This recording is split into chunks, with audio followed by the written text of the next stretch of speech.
Oke, bismillahirrahmanirrahim. Assalamualaikum warahmatullahi wabarakatuh. Saya Safa Sabita dan teman-teman saya akan mempresentasikan konsep ketauhidan dan penerapannya dalam kehidupan sosial. Bagian 1, konsep tauhid. Dalam konsep tauhid adalah konsep dalam akidah Islam yang menyatakan keesaan Allah.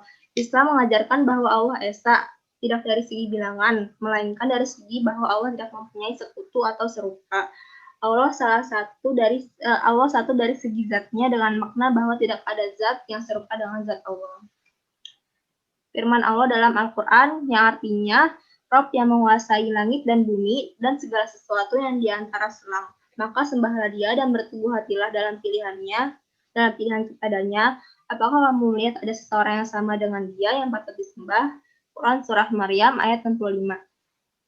Kedudukan tauhid dalam Islam. Seorang muslim meyakini bahwa tauhid adalah dasar Islam yang paling agung dan hakikat Islam yang paling besar, dan merupakan salah satu syarat diterimanya amal perbuatan di samping harus sesuai dengan tuntunan Rasulullah.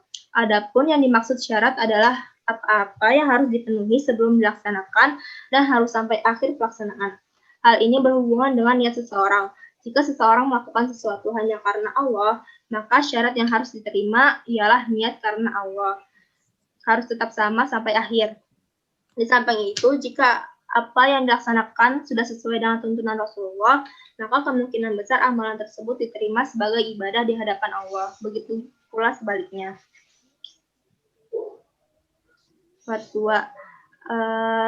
2, pembagian tauhid. Yang pertama adalah tauhid rububiyah. Dalam kaitannya dengan pembahasan tauhid rububiyah dapat dijelaskan bahwa kata rububiyah berasal dari akar kata rob, yaitu zat yang menghidupkan dan mematikan. Makna rububiyah mewujudkan dalam fenomena penciptaan, pembagian rezeki, juga pengelolaan dan penguasaan alam semesta ini. Tauhid rububiyah sebagai bentuk keyakinan manusia bahwa Allah itu esa. Yang kedua ada tauhid uluhiyah. Tauhid uluhiyah merupakan sikap pasrahan dan penghambaan yang utuh kepada Allah. Makna tauhid uluhiyah adalah sebuah keyakinan bahwa Allah adalah satu-satunya zat yang memiliki dan menguasai langit, bumi, dan seisinya, dan satu-satunya yang wajib ditaati dan yang menentukan segala aturan serta yang melindungi.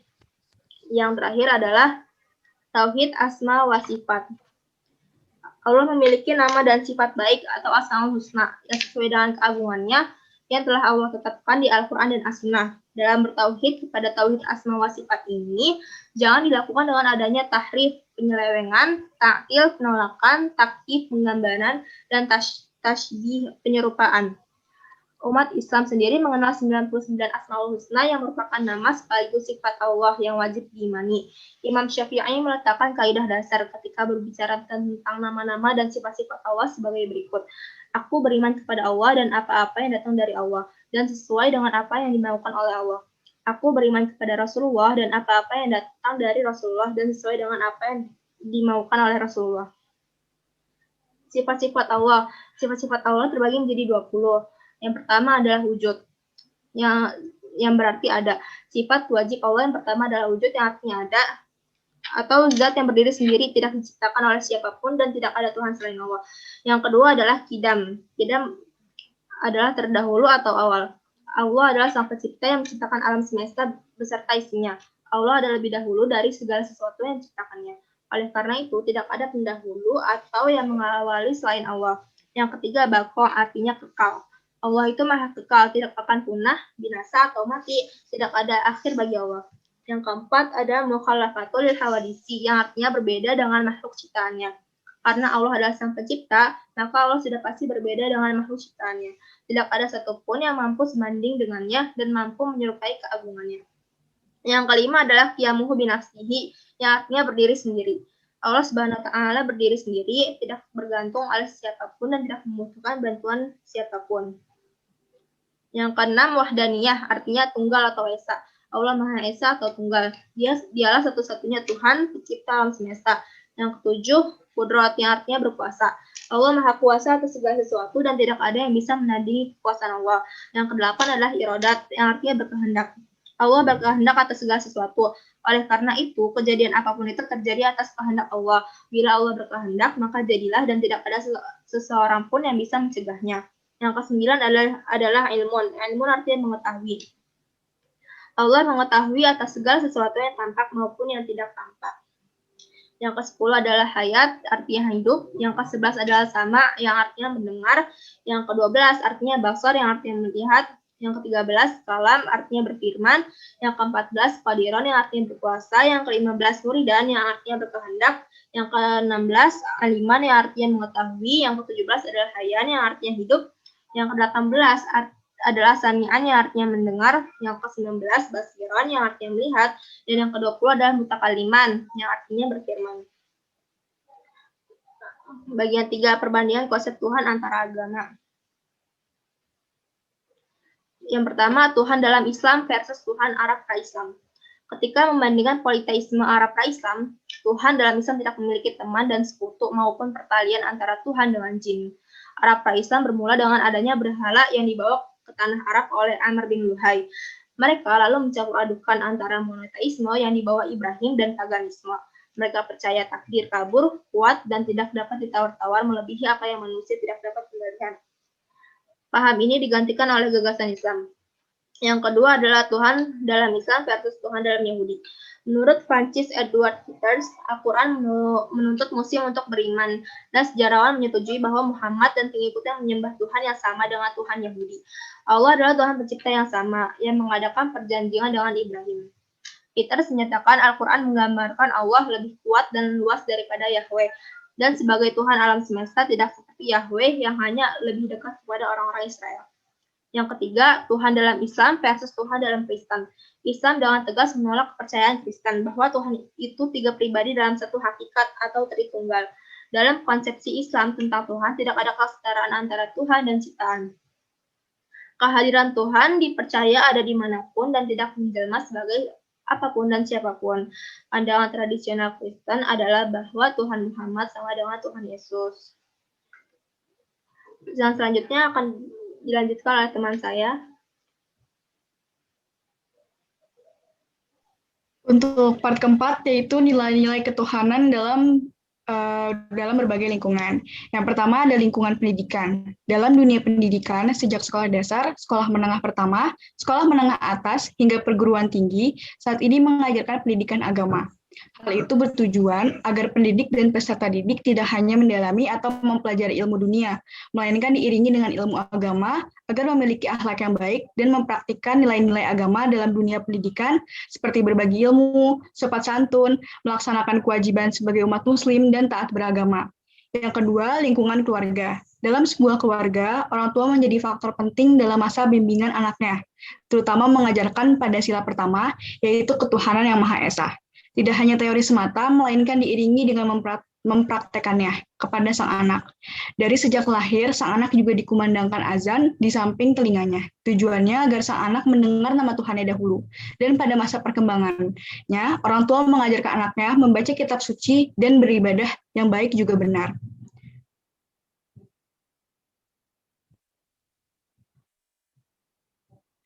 Yang selanjutnya di lingkungan pekerjaan, menjalani pekerjaan sesuai dengan syariat Islam. Misalnya, seorang wanita muslim bekerja menggunakan hijabnya atau menutupi auratnya, melakukan segala apapun yang dikerjakan berdasarkan pada hukum-hukum Islam yang telah ditentukan, sedangkan pria di dalam kantor harus menjaga pandangannya.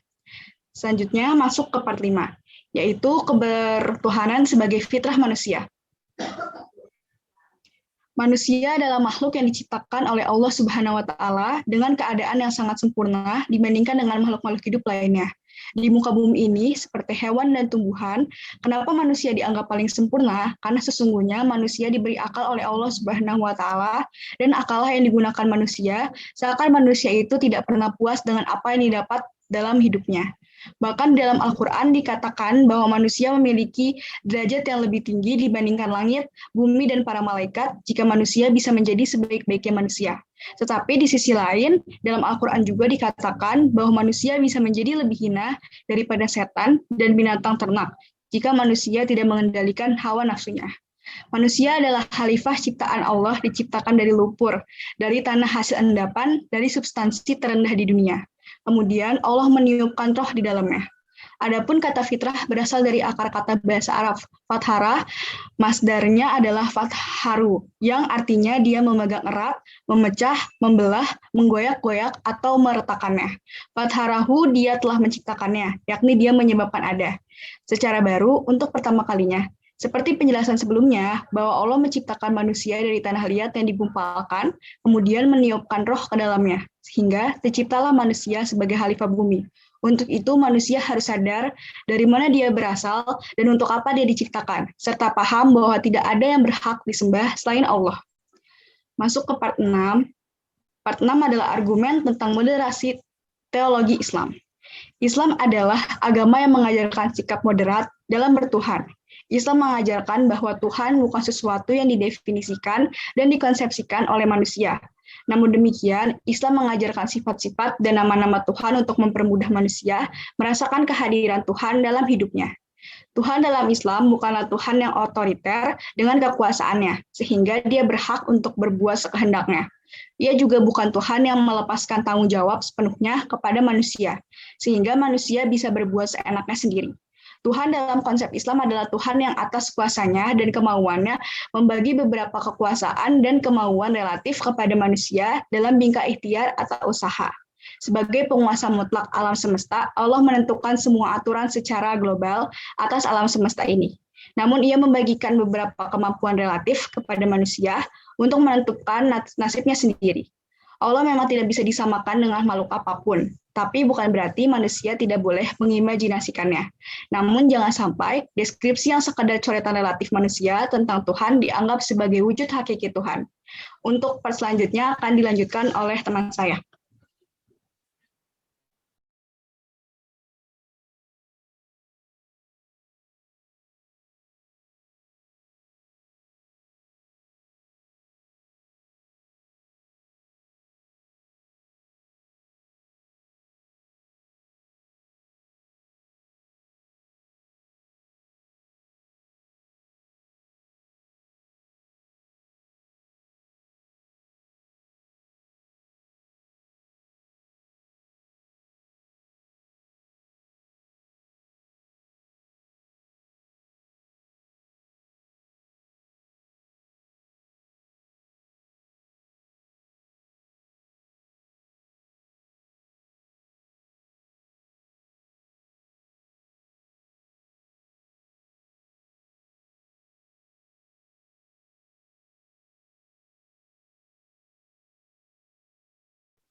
Selanjutnya untuk bagian yang ketujuh, yaitu model-model artikulasi rasa kebertuhanan. Nah, menurut Mustain, artikulasi itu artinya adalah apa yang kita definisikan sebagai struktur dalam otak yang melibatkan kemampuan bicara, yaitu area kemampuan berbicara, seperti membaca atau pemrosesan kata lainnya, dan area gerak tambahan, menulis, membuat sketsa, dan gerak-gerak ekspresif lainnya. Nah, sedangkan model artikulasi sendiri itu adalah model yang prosesnya seperti pesan berantai. Artinya, apa yang telah diberikan guru, seorang siswa itu wajib meneruskan menjelaskan pada siswa lain, yaitu pasangan kelompoknya. Nah, model pembelajaran ini menuntut para peserta didik harus lebih aktif lagi terhadap pembelajaran agar masing-masing atau setiap peserta didik dapat dengan jelas mengetahui apa itu rasa kebertuhanan. Nah, rasa kebertuhanan itu apa sih? Rasa kebertuhanan itu atau sense of tasting adalah perasaan dalam diri seseorang yang menimbulkan keyakinan akan adanya sesuatu yang maha kuasa di luar dirinya yang menentukan segala nasib yang ada, yaitu keyakinan terhadap Tuhan yang maha kuasa atau sesuatu yang dibertuhankan. Nah, menurut Bastiat itu, model pembelajaran dari artikulasi ini memiliki tujuan untuk membantu siswa dalam cara mengungkapkan kata-kata dengan jelas dalam mengembangkan pengetahuannya, pemahaman, serta kemampuan yang dimiliki, sehingga siswa itu dapat terus terhubung antara materi dengan disiplin ilmu. Untuk selanjutnya yaitu yang ke-8, yaitu mengenai tauhid sebagai spirit persatuan kemanusiaan. Nah, prinsip tauhid itu adalah monoteisme Islam. Prinsip tauhid atau monoteisme Islam yang terumus dalam untaian la ilaha illallah bersifat komprehensif dan oleh karenanya mencakup banyak pengertian. Di antaranya pengertian-pengertian itu sebagaimana dijelaskan oleh Yunahar Ilyas dalam bukunya Kuliah Aqidah Islam adalah sebagai berikut. Yang pertama itu ada la khalika ilallah, yang artinya tidak ada yang menciptakan kecuali Allah. Yang kedua ada la rozika ilallah, tidak ada yang maha memberi rezeki kecuali Allah. Yang ketiga yaitu la hafiza ilallah, tidak ada yang maha memelihara kecuali Allah.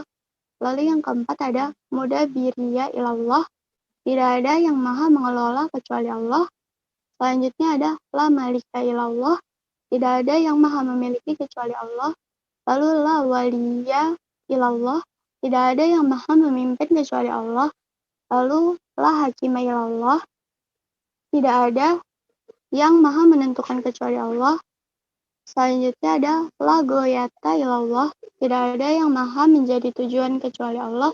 Dan yang terakhir yaitu la ma'buda ilallah, tidak ada yang maha disembah kecuali Allah. Nah, beberapa hal yang akan menghancurkan kehidupan manusia jika tidak memahami arti tauhid adalah di antaranya yaitu harta benda atau materi. Harta benda atau materi itu bisa menghancurkan persatuan manusia karena dengan adanya harta, manusia bisa menjadi sombong, bahkan ria. Nah, dengan sikap inilah perpecahan manusia itu bisa terjadi. Lalu yang kedua ada syahwat atau seks. Syahwat atau seks ini bisa menghancurkan persatuan manusia karena manusia itu tidak bisa menahan syahwatnya, akan melakukan berbagai cara demi memuaskan dirinya. Dia tidak akan ingat lagi bahwa Allah selalu mengawasinya dimanapun dia berada. Dan yang terakhir itu adalah tahta atau kekuasaan. Nah, ini juga bisa menjadi penghancur persatuan manusia karena tidak sedikit manusia yang menginginkan sebuah jabatan, meskipun hanya demi mendapatkan pujian manusia lain. Selanjutnya yaitu kesimpulan. Kesimpulannya itu yaitu mempelajari Tuhan dan ketuhanan itu akan berdampak pada pola pikir kita, keseharian hingga watak dan pribadi seseorang. Nah, mengenal Tuhan itu sama aja dengan mengenal diri sendiri. Jika mengenal Tuhan dengan baik, maka akan mengenal diri sendiri sama baiknya, karena ruh selalu membutuhkan dan mencari jalan kembali menuju pada penciptanya. Nah, perbedaan itu tak semestinya menjadi halangan untuk persatuan. Terbukakan pun bukan berarti menyesatkan. Karenanya, dengan memahami perbedaan, seseorang akan mampu melihat dunia dengan kacamata yang lebih luas, memahami kondisi dari berbagai posisi, dan semakin bijak serta mantap dalam mengambil keputusan. Jazakumullah khairan. Sekian dari kelompok pertama. Wassalamualaikum warahmatullahi wabarakatuh.